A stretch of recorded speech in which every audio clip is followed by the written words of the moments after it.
Hello and welcome back to TeamStarCityGames.com. I am Cedric Phillips and I'm sitting here with former Player of the Year.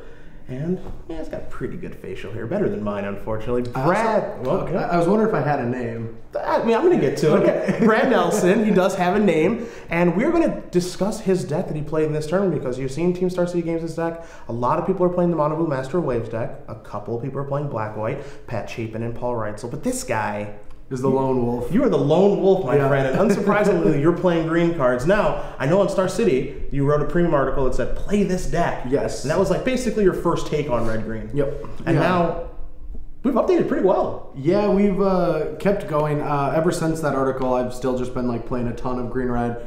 Even once we got to the castle, I just kept going with it. Like, they started testing the blue deck, and I kept going. Because there was quite a few people that were like, interested in green-red, also interested in the blue deck, and then they drank the Kool-Aid like 2 days before the Pro Tour, and everyone was on blue, but I still liked my deck. I liked everything about it. I loved the tech that I had, and I just kept going because I'm a creature of always needing consistency. Like, I just need a deck that I know. So without playing a lot with the blue deck, I just decided to just stick to my guns. Yeah, I know when we were in the castle, I know I got there kind of late on Wednesday, but most of the day that I was awake on Wednesday, you were just kind of playing some Magic Online with your green deck in the corner, just going, I'm not changing, this is what I'm doing. Yeah, I mean, at that point, like, with a huge team and they're all on a different deck, like, I don't want to, like, I know other people aren't going to want to work on the things that I need to work on, as well as I don't want to pull them away and make them just test my thing. That's very selfish. Sure. So I decided to just play some Magic Online for the last day.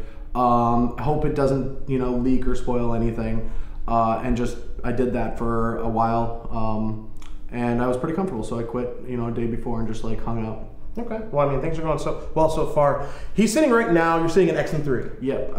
I went 4-1 in constructed, and then I 2-1 both drafts. Perfect. So you are live for top 8. I am live for top 8 in my favorite format. So like this is the make or break, right? Like I mean, we know for you, your last couple of standard GPs.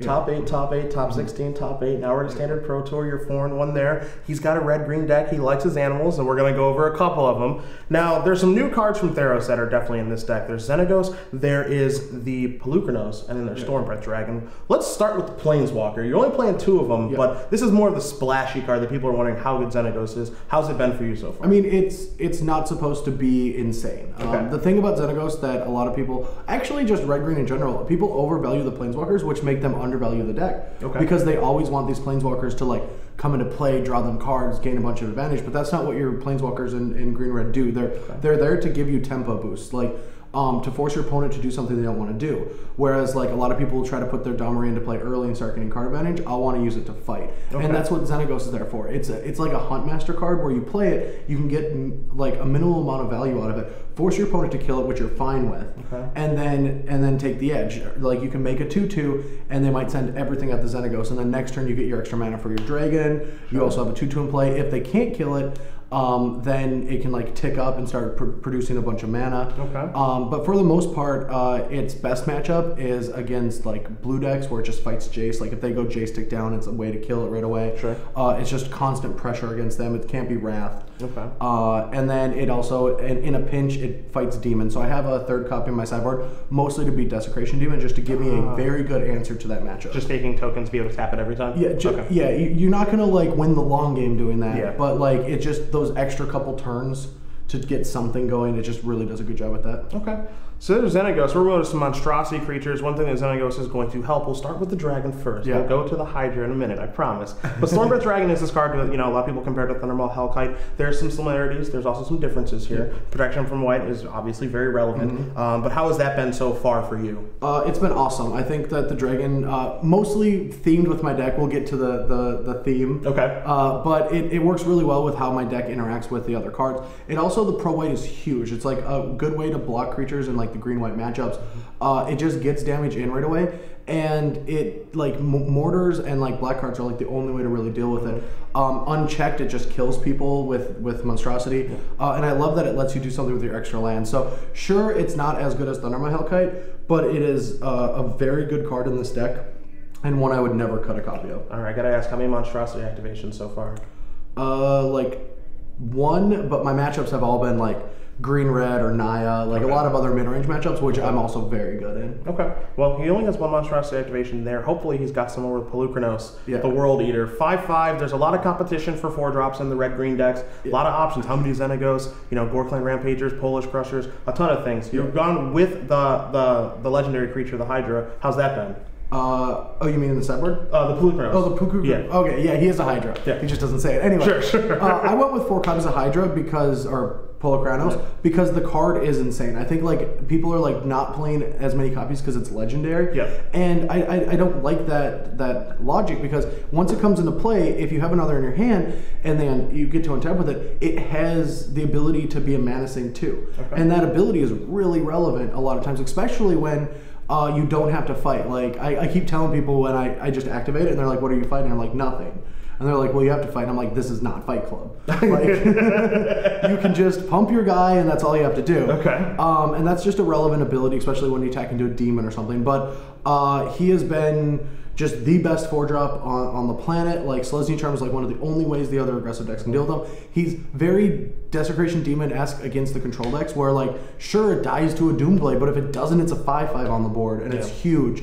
It's part of my strategy after sideboard where I put a Polukranos into play through an accelerant. They don't like, they just like feel like they want a Supreme Verdict then because it's like value, I get 2 cards. And they do that and then that helps me out with the Mistcutter Hydra on the board and I have 8 creatures that can't be Detention Sphered or Azorius Charm. Okay. And so I put a lot of pressure on the remaining 3 Wraths that are left in their deck or Supreme Verdicts. Sure. And so like he also has that good job because he's like a must answer out of the blue decks because you just can't take 5 damage. Yeah. Now, before we go, I can't wait to get. We're not there yet. We're going to Rampager really quick. Okay. Okay, because this was a card that obviously it's been good in red-green decks in the past, and it's just kind of a card that people don't really talk about. But the Blood Rush aspect of this card is obviously very good. I'm just curious, if you've been hardcasting this a lot of Blood Rush blowouts, anything really to talk about with Rampager really quick? Any Blood Rush blowouts? I gotta ask. I mean, we haven't got to the other card yet. Of course, we have Blood Rush blowouts, but I have to set it up. You do my job. You can cast the card, but the whole deck is based around one gigantic blowout. All right, we're there. Right. We have to talk about the split card that's in Brad deck. He's playing Flesh Blood. Yes. You can cast both halves because of Sylvan Caryatid. All right, just go. I got it. Okay. All right. So Flesh Blood is a card that Matt Sperling ended up discovering for the deck, and it worked out perfect. So the whole idea is you're a green-red deck, but in a format full of like mid-rangey stuff, like there's no flesh, so there's not a lot of interaction on your opponent's turn. Okay. There's a lot of just haymakers, playing stuff, killing stuff on your turn.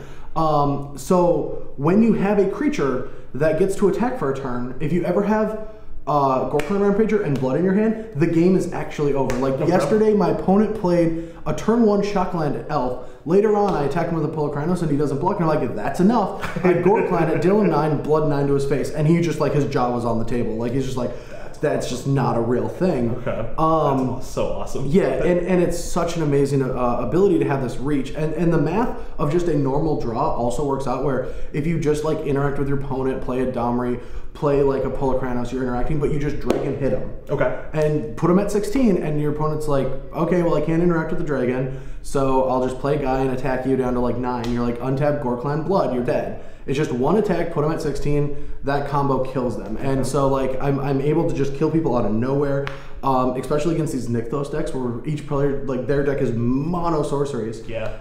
If I ever draw the combo, the game is just over. And so like, and you can say that like that's a little too cute, but you also have Polukranos and you have Scavenging Ooze and you have Ghor-Clan Rampager and Dragon. You can just use this to kill creatures. It doesn't fight. So it just deals damage equals to the creature. Okay. So you can just kill off a guy at any point or a planeswalker. I use it as a removal spell a lot. Even an elf, like I might just blood using my elf on there, so then I can like start putting counters on my Scavenging Ooze. Sure. I mean, it sounds kind of, it's definitely fun. I like the word combo. Combo is good. Yeah. There's more utility in the board with blood. I have 3 Wasteland Vipers. Okay. Very strange card that never saw any play before. Yep. But with blood, it lets me kill creatures like Trostani or anything with an unflinching courage.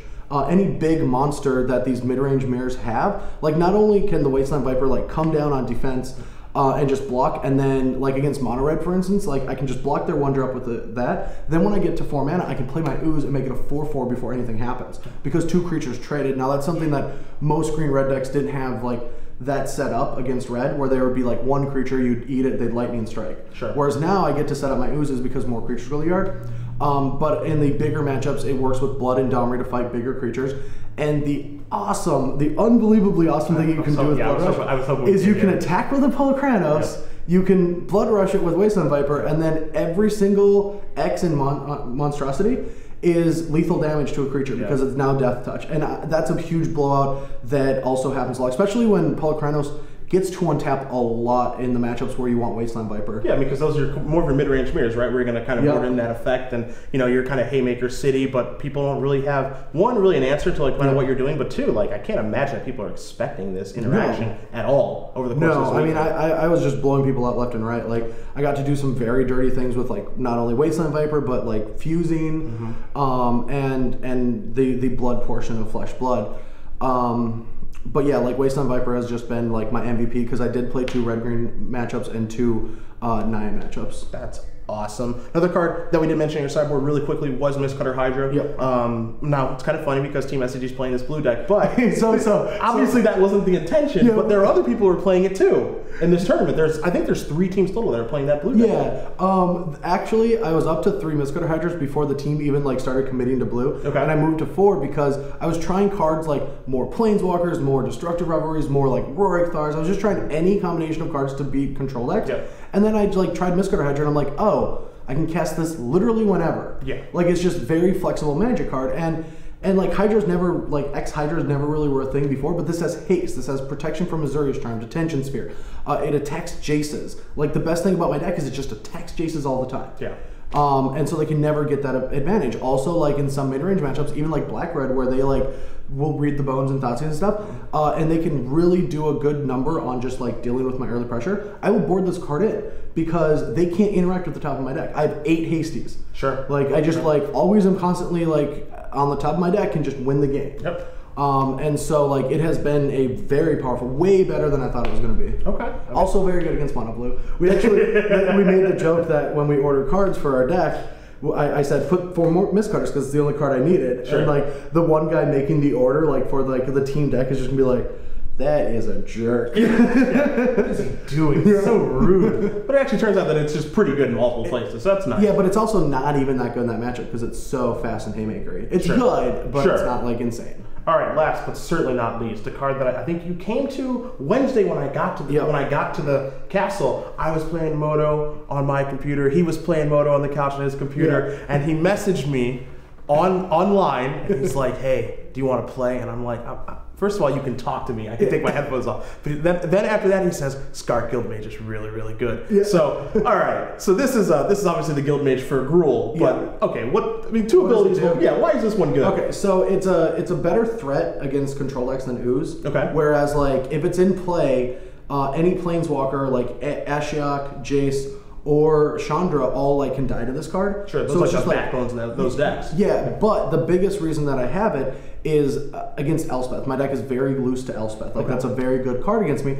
But if I ever have this in play, if they tick down to kill my creatures, that'll get through with either a land or itself. But if they ever tick up and make 1/1s, I'm able to give trample and attack through to it. Okay. So that's like mostly just like an Elspeth card, but I haven't gotten to play it yet because I've just played a lot of matches where I don't want it.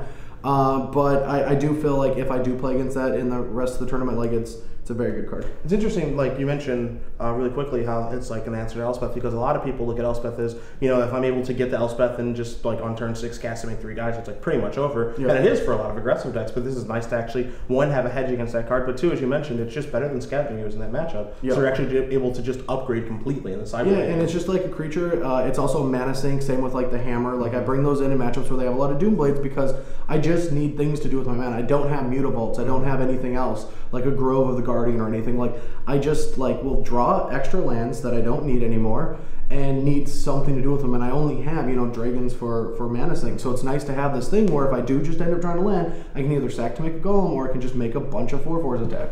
Oh, the days of Kessig Wolf run. It's gone for now. Yeah. But that is it, my friends. Brad Nelson's red-green deck, again, he is sitting at X3. Yep. We are still in top 8 contention, 4-1 in the first half constructed. Here's hoping that it's 5-0 in the second half so we can see him back in the top 8. My friend, it's over. It's done. I know you got to get back out there and play. So for Brad, I'm Cedric, and join us a little bit more here at TeamStarCityGames.com.